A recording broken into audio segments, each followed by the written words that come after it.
वालों से लेते थे, तेल पेट्रोल भरवाते थे मोटरसाइकिल में उन लोगों से, और जाके घरों घरों में कहते थे कि परिवर्तन सिर्फ केजरीवाल ला सकता है, झाड़ू को वोट देना। पैसे की राजनीति, गुंडागर्दी की राजनीति, बाहुबल की राजनीति, डराने धमकाने की राजनीति, पर्चा और खर्चा की राजनीति, ये शब्द भी मैंने पहली बार पंजाब में सुना। मैंने एक बाबूजी से पूछा, मैंने कहा किस चीज की सरकार चल रही है यहां पे? तो बोले यहां पर्चा और खर्चा की सरकार चल रही है। मैंने कहा ये क्या होता है? बोले पहले पैसे देके किसी को मना लिया, खर्चा देके किसी को मना लिया तो अच्छी बात है, और अगर खर्चे से नहीं माना तो उसके खिलाफ पर्चा कटा दिया, 307 का मुकदमा लिखा दिया, कोई भी धारा में मुकदमा लिखा दिया।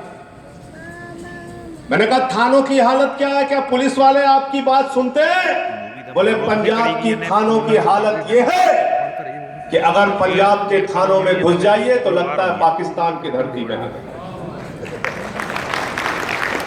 ऐसा व्यवहार किया जाता है, इतनी बदतमीजी से बात की जाती है, गालियां दी जाती हैं, पैसे मांगे जाते हैं, रात रात भर थाने में नौजवानों को पकड़ के पीटा जाता है, उनके खिलाफ कोई आवाज उठाने वाला नहीं है।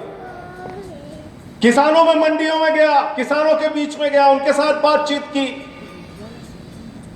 बोले अनाज सड़ जाते हैं लेकिन खरीदने वाला कोई नहीं है। खुले आसमान के नीचे पानी बरसता है, अनाज सड़ते रहते हैं, मेहनत करके पैदा करते हैं, उस अनाज को सड़ते हुए अपनी आंखों से देखते हैं, लेकिन हमको यहां की सरकार हमारे पैदावार का, हमारी फसल का दाम देने के लिए तैयार है। उसी समय में फसल की बर्बादी हुई थी, दिल्ली के अंदर भी, पंजाब के अंदर भी। मैंने पूछा फसल बर्बादी का मुआवजा पंजाब में कितना? लोगों ने बताया 3,500 रुपए एकड़, वो भी मिला नहीं आज तक। और दिल्ली के मुख्यमंत्री अरविंद केजरीवाल जी पर देश के किसानों को गर्व होना चाहिए कि हिंदुस्तान की आजादी के बाद पहली सरकार है अरविंद केजरीवाल की जिसने 20,000 रुपए एकड़ का मुआवजा देने का काम किया, 50,000 रुपए हेक्टेयर मुआवजा देने का काम किया। और इसकी सबसे ज्यादा प्रशंसा पंजाब के किसान करते थे। जहां जाता था लोग कहते थे साहब केजरीवाल ने यह काम बहुत अच्छा किया, उसको धन्यवाद देना मेरी तरफ से। हमारे तो ओलावृष्टि हुई, फसल बर्बाद हुई, कोई पूछने तक नहीं आया, लेकिन उसने जाके किसानों के बीच में उनकी बात भी सुनी और उनको इतना बड़ा मुआवजा दिया, उसको धन्यवाद देना। तो आज पंजाब के लोगों में यकीन और भरोसा पैदा हो रहा है आम आदमी पार्टी के प्रति। और ये यकीन और भरोसा इसलिए हो रहा है कि मैं भगवंत मान के इलाके में गया, एक परिवार में बैठा, मैंने पूछा लोकसभा के चुनाव में आपने किसको वोट दिया था? तो एक चाचा जी ने कहा मैं वोट तो देने वाला था तगड़ी को। तगड़ी बोलते हैं ना, तराजू, जो इनका अकाली दल वालों का निशान है। बोले मैंने मन तो बनाया था तगड़ी को वोट देने के लिए, लेकिन कनाडा में बैठी हुई मेरी बेटी ने कहा अगर तगड़ी को वोट दिया तो घर नहीं आऊंगी।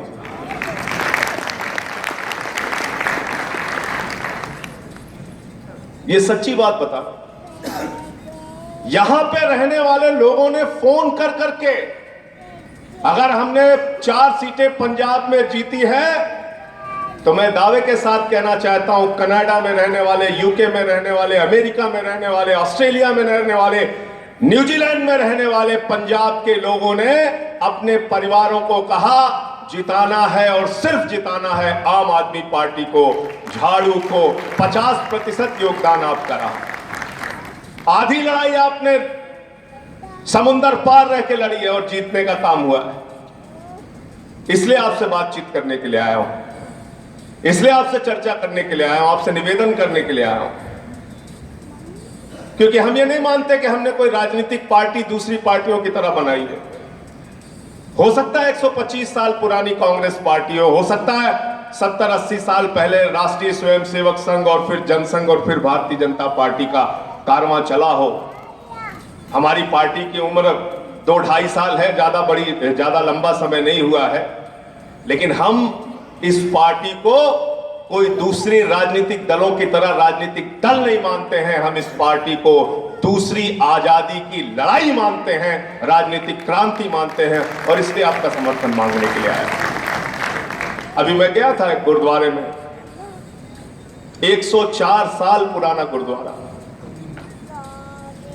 मैंने पूछा कैसे बना, लोगों ने कहा यहां पर 104 साल पहले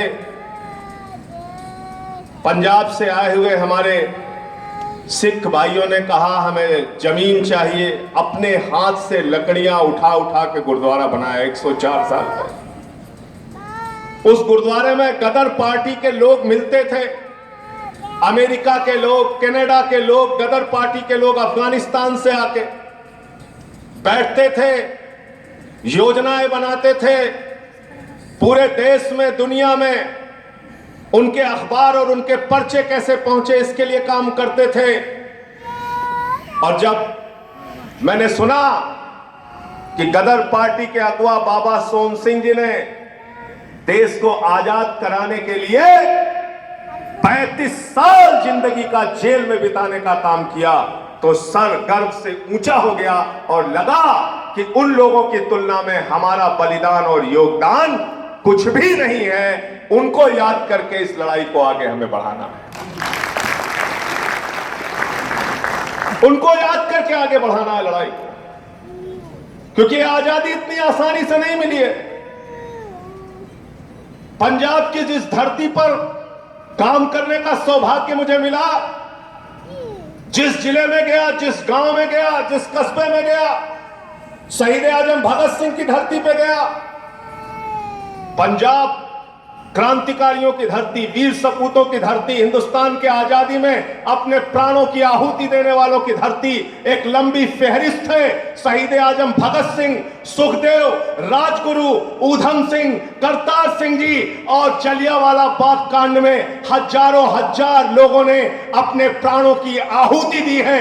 भारत की धरती को अपने खून से रंगा है, तब मुल्क आजाद हुआ है, इतनी आसानी से देश आजाद नहीं हुआ। अंडमान निकोबार की जेल में जाके पढ़ लेना, एक तरफ से नाम पढ़ते जाना, सबसे ज्यादा जेल में यातनाएं सहने वालों में अगर सबसे ज्यादा लंबा सिलसिला और लंबी लिस्ट कहीं की है तो पंजाब के वीर सपूतों की है, जिन्होंने अंडमान निकोबार की जेल में रहकर यातनाएं सही हैं अंग्रेजों को, लेकिन देश को आजाद कराने के लिए काम किया। आज उस पंजाब के साथ भेदभाव की बात होती है।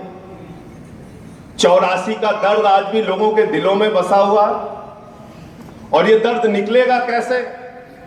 ये दर्द उस दिन निकलेगा जिस दिन उस नरसंहार, और सरकारी नरसंहार, मैं उसको कहूंगा सरकार द्वारा प्रायोजित नरसंहार, उस नरसंहार में जब शामिल लोगों को फांसी पे चढ़ाया जाएगा, तब वहां के लोगों की, उनकी आत्मा को शांति होगी, जो न्याय के लिए इतने सालों से तरस रहे हैं। हमारी 49 दिन की सरकार बनी थी अरविंद केजरीवाल जी की, 49 दिन की सरकार में, और अरविंद केजरीवाल जी इस बात को बहुत साफ कहते हैं, नफरत की राजनीति करने वाले लोग, दंगा फसाद कराने वाले लोग, जाति और धर्म के नाम पे बांटने वाले लोग, एक दूसरे समुदाय को लड़ाने वाले लोग, अगर ये काम करने वाले नेताओं को सबसे पहले पकड़ के सूली पे चढ़ा दिया जाए तो देश के अंदर फिर कभी दंगे फसाद, नरसंहार, लड़ाई झगड़े, मारकाट नहीं होगी, ये हम लोगों का मानना है। और इसीलिए 49 दिन की सरकार में एसआईटी बनाने का काम किया।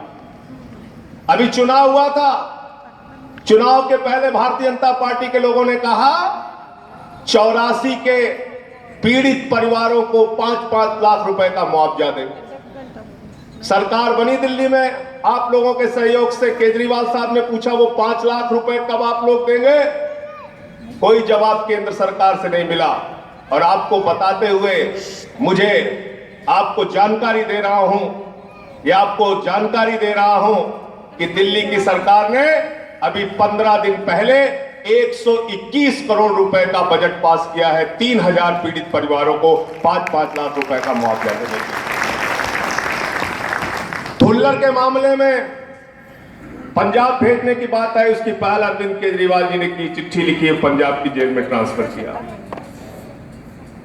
हम नफरत की राजनीति की बुनियाद पे हिंदुस्तान की तरक्की नहीं चाहते हैं, और इस देश की तरक्की उन लोगों से भी नहीं होगी, किसी भी समुदाय के लोग हों। अभी आप खबर पढ़ते होंगे, चर्च जलाए जाते, चर्चों में आग लगाई जा रही, क्योंकि उनकी संख्या 2-3 लाख है, 4 लाख है, इसलिए आप उनका सम्मान नहीं करेंगे?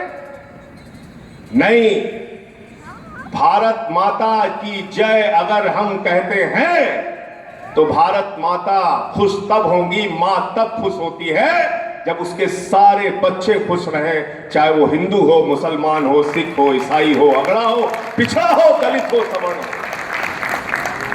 अन्याय करके खुश नहीं हुआ जा सकता। आज उस विचारधारा के लोग सत्ता में बैठे हुए हैं जो वैलेंटाइन डे पे बच्चियों को पकड़ के पार्कों में मारने का काम करते हैं। आज उस विचारधारा के लोग बैठे हुए हैं जो धर्म के खिलाफ नफरत फैलाने का काम करते हैं। उनसे हिंदुस्तान की तरक्की होने वाली नहीं है।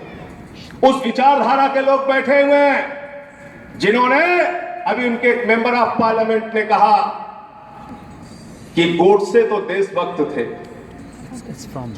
ऐसी विचारधारा के लोग हिंदुस्तान की तरक्की नहीं कर सकते। इस विचारधारा को मारना होगा, इस सोच को मारना होगा।